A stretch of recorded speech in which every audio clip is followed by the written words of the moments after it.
Hello and welcome back to Hide and Seek. In this video, we're going to be doing floor number 3, which is probably my favorite floor in the whole game.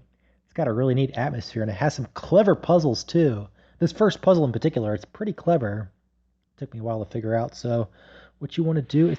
Those guys right there! They only spawn like 20% of the time, these shadows right here.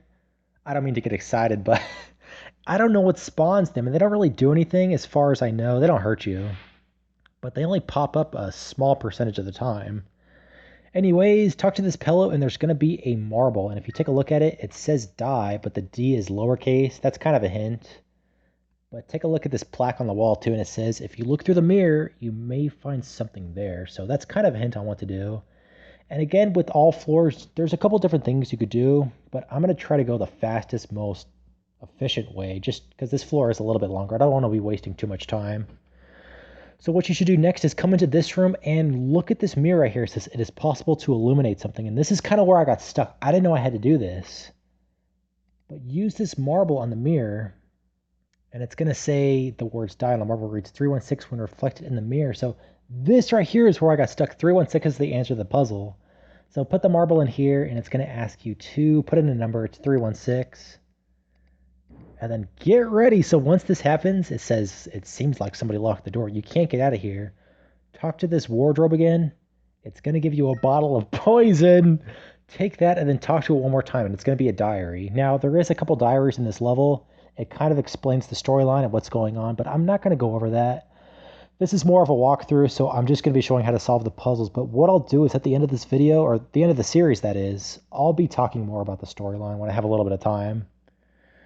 So, oh shit, I was not expecting that. I thought there was more dialogue. So that's the monster in this level. It's not that bad of a monster. It's just a plant monster, but yeah, don't touch him. He's gonna kill you. So now that we have that, come right over here and then let me save just in case, because again, there's a couple places you could die pretty easily on this floor. So save as much as you can. I'll be saving in file 1 just to keep it easy. So the next thing to do is to come right down here in this room, but before you go in, just a warning, there's going to be a projectile shot at you, so just step to the left as soon as you can. And I cannot tell you how many times I've fallen for that stupid arrow. It's killed me so many times. So talk to the pillow, get the key, and then talk to this wardrobe right up here, and there's an empty can, so take that with you. And then let me see here, what do I have? So I have, okay, so you need those 3 items to proceed. And the next thing you want to do is come right over here back in this room. And now we have access to this room right up here. Use the plant room key and then take a look at this room. Yeah, there's just a giant flower and some curtains. So what you have to do is draw back these curtains, and that's going to make the plant bloom. But listen to the sound effect. Listen to the sound effect it makes.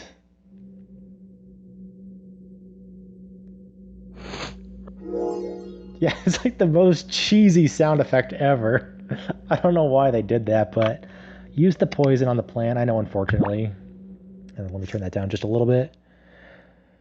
So now that the plant is withered, you can take the honey from it. I don't know how that exactly makes sense, but just use the glass bottle on this thing and you should be good to go. And then I don't know if I can I leave through this door? I can't leave through this door, so just come right down here, come back into this room, and then this is probably almost as weird. Oh, shoot, yeah. So run right here. Just come right up here in this room. I totally forgot about that part, but look at this room. This is almost as weird of a room as that monkey room in the 2nd floor. But what you have to do is use the honey jar on this hole right here. You can't use it on any other hole. And it says, thank you very much. I could save my children because of you, the right path. So right here it says the right path is the safe one in the spider web. So remember that, because you're going to have to walk through a spider web, and just do what this says right here and stay to the right, or else it's going to kill you. So now that that's done, let me see here. What do I do now? Okay. So really quick, just save again, just to be safe. And now you have access to this room right over here. And then, of course, take note that you're timed. So you do got to hustle really quick just to show it off. I'm not going to read it because I am timed, but there is a little bit more information in this diary right here. So read that and then leave this room. In fact, I think you have to enter and leave the room regardless. You don't have to read the diary. But you have to enter the room and leave it, I think, or else you're not able to proceed. And then right here, kind of hustle, because again, you are timed. Talk to this right here, give it a pull, and then get out of here. Oh, you know what?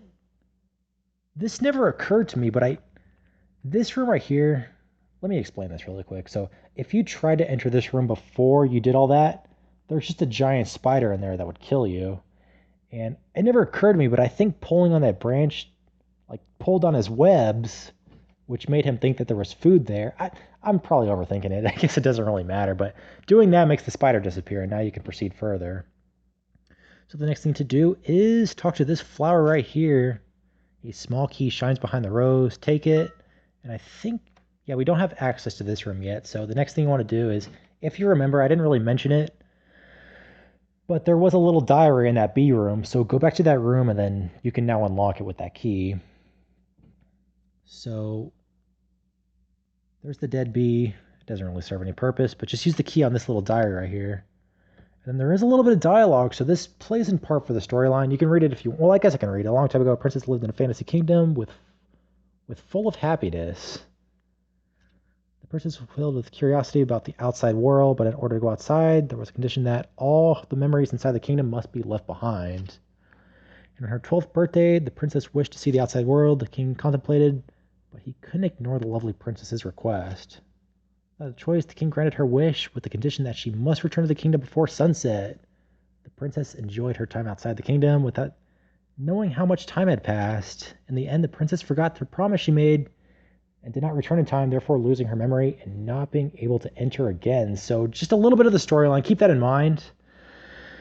And now there's something you take from the book, and that is the, what is it? The music box. So now that we have access to that one room that was locked right up here, and then again, let me save just in case, because there's going to be stuff chasing you one more time. And right here too, I stepped on it just to find out what would happen, and you don't fall through. You just get stuck, and then she dies, and it's game over. So just walk on the right side of the spider web. And then look at this room. If you were paying attention, this is one of the servants, but I don't want to spoil it. I won't talk too much about the storyline, so... just use the music box on this music box. And you know what? Let me turn that down. I don't know if that's copyrighted. And now we have access to this little journal right here. Nobody knows the fear of mine, but only Dorothy tried to understand me. Right there is a little bit more of the information on what's going on in this. And then a little bit of gibberish. So now we have access to the stairs, I think, but yeah, just watch out for the watch out for the plant creature one more time. That's it. That's it for the third floor. So not too bad then. That was actually a pretty good time. I thought it would take a little bit longer than that, but I am ready to play the second game. So what I'm going to try to do is I want to try to record all of these and get these out because I am really excited to play hide and seek too. So I'll probably end up recording the rest of this game tonight and then just posting them day by day. And then after that, we can get started with hide and seek 2. If you guys have any questions, please leave them in the comments below, and thank you for watching.